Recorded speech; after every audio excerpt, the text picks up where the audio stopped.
अगर एक ही व्यवस्था किसी के लिए सहारा बन जाए और किसी के लिए सबसे बड़ा बंधन। आज हम देखेंगे जाति व्यवस्था के लाभ और दोष। ये लाभ मुख्यतः प्राचीन पारंपरिक समाज के संदर्भ में समझे जा सकते हैं, जिसमें पहला है सामाजिक स्थिरता। जाति व्यवस्था ने समाज को एक स्थिर और व्यवस्थित ढांचा दिया। हर व्यक्ति का स्थान और भूमिका पहले से तय होती थी। इससे सामाजिक टकराव और अनिश्चितता कम होती थी। उदाहरण के लिए गांव में हर व्यक्ति को पता होता था कि उसे कौन सा काम करना है, इसलिए अव्यवस्था नहीं फैलती थी। दूसरा, कार्य का विभाजन। जाति व्यवस्था में कामों का स्पष्ट विभाजन था। अलग अलग जातियां अलग अलग काम करती थी। इससे समाज का हर काम व्यवस्थित तरीके से चलता था। उदाहरण के लिए किसान खेती करता था, लोहार औजार बनाता था, बढ़ई घर बनाता था। सभी एक दूसरे पर निर्भर थे। तीसरा है कार्य में दक्षता। एक ही काम पीढ़ियों तक करने से व्यक्ति उस काम में माहिर हो जाता था।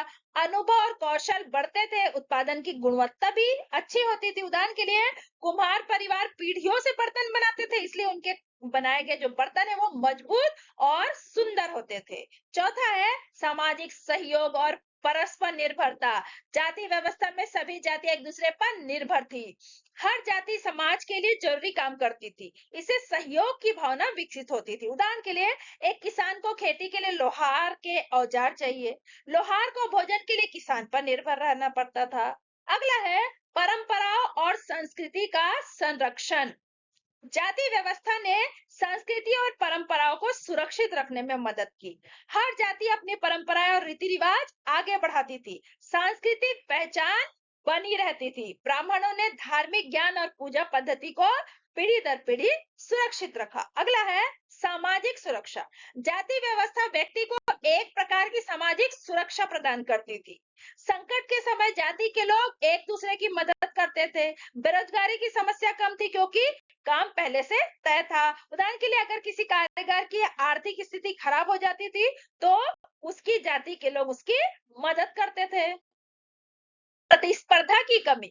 जाति व्यवस्था में प्रतिस्पर्धा कम थी। हर व्यक्ति का काम निश्चित होने से नौकरी के लिए संघर्ष नहीं होता था। समाज में तनाव कम रहता था। उदाहरण के लिए एक लोहार को यह चिंता नहीं होती थी कि कोई और उसका काम छीन लेगा। अगला है सामाजिक अनुशासन। जाति व्यवस्था ने समाज में अनुशासन बनाए रखा। नियम और परंपरा स्पष्ट थी, लोग उनका पालन करते थे। उदाहरण, जाति पंचायत के नियमों का पालन करना जरूरी था। इससे व्यवस्था जो है वो बनी रहती थी। अब आगे देखते हैं जाति व्यवस्था के दोष।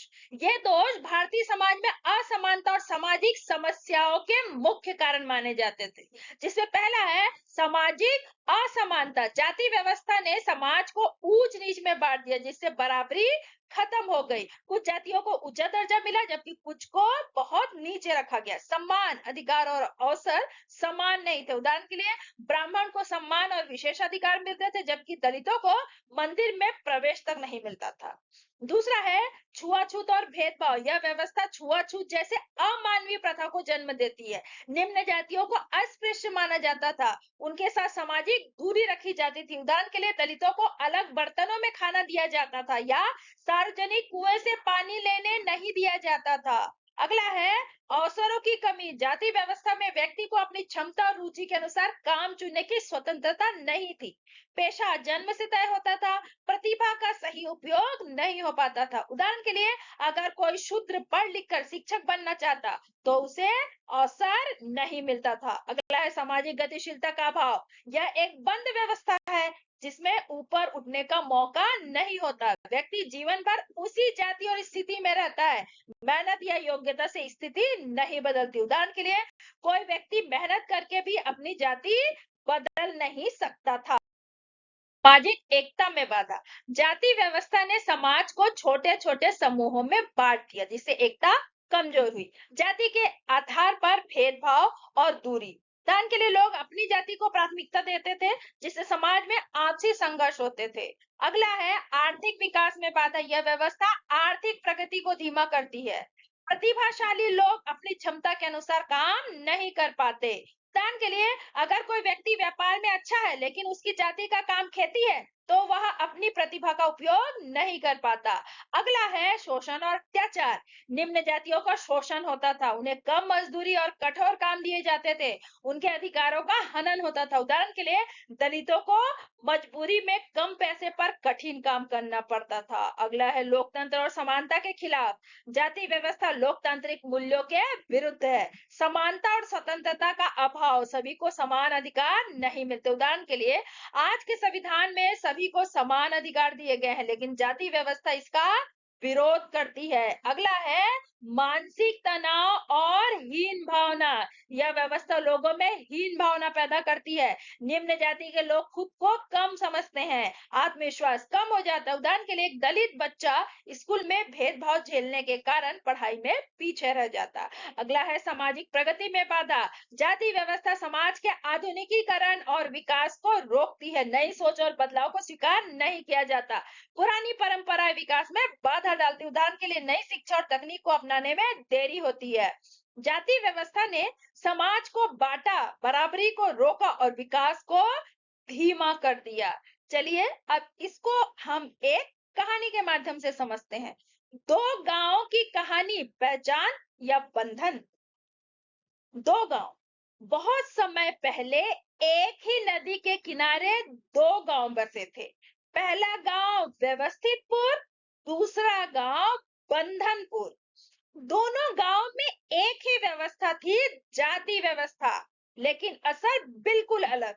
व्यवस्थितपुर व्यवस्थितपुर में हर काम तय था। किसान खेती करते, लोहार औजार बनाते, बढ़ई घर बनाते, ब्राह्मण शिक्षा देते। गांव में सब कुछ अच्छे से चलता था। कार्य विभाजन और व्यक्ति को पता था उसे क्या कार्य करना है। दक्षता, पीढ़ियों से एक ही काम करने से लोग माहिर थे। लोहार के औजार इतने मजबूत कि दूर दूर से लोग खरीदने आते। सामाजिक सहयोग, सब एक दूसरे पर निर्भर थे। गांव में एकता और सहयोग था। सामाजिक सुरक्षा, अगर किसी पर संकट आता पूरी जाति साथ खड़े होती। लोग कहते यह व्यवस्था ही हमारी ताकत है। बंधनपुर, लेकिन बगल के गांव बंधनपुर में वही व्यवस्था समस्या बन चुकी थी। एक लड़का था मोहन, वो बहुत होशियार था, पढ़ना चाहता था, लेकिन उसकी जाति निम्न मानी जाती थी। अवसरों की कमी, गांव वालों ने कहा तुम्हारा काम पढ़ना नहीं सेवा करना है।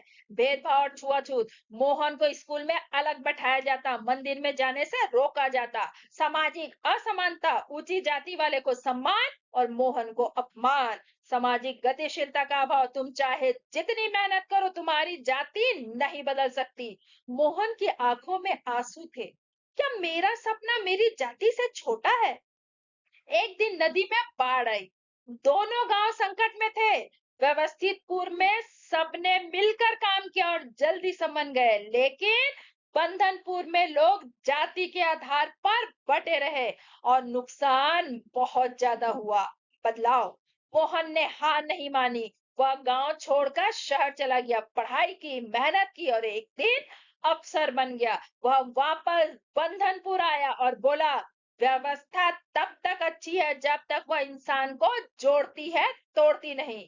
धीरे धीरे गांव बदलने लगा, लोग समझने लगे जाति व्यवस्था का सही उपयोग समाज को बनाता है और गलत उपयोग उसे तोड़ देता है। व्यवस्था बुरी नहीं होती, लेकिन जब वह इंसान से उसकी पहचान छीन ले, वही व्यवस्था सबसे बड़ी समस्या बन जाती है। अगर आप भी मानते हैं कि इंसान की पहचान उसकी जाति नहीं, उसकी काबिलियत है, तो इस कहानी को शेयर करें ताकि हर मोहन को उसका हक मिल सके।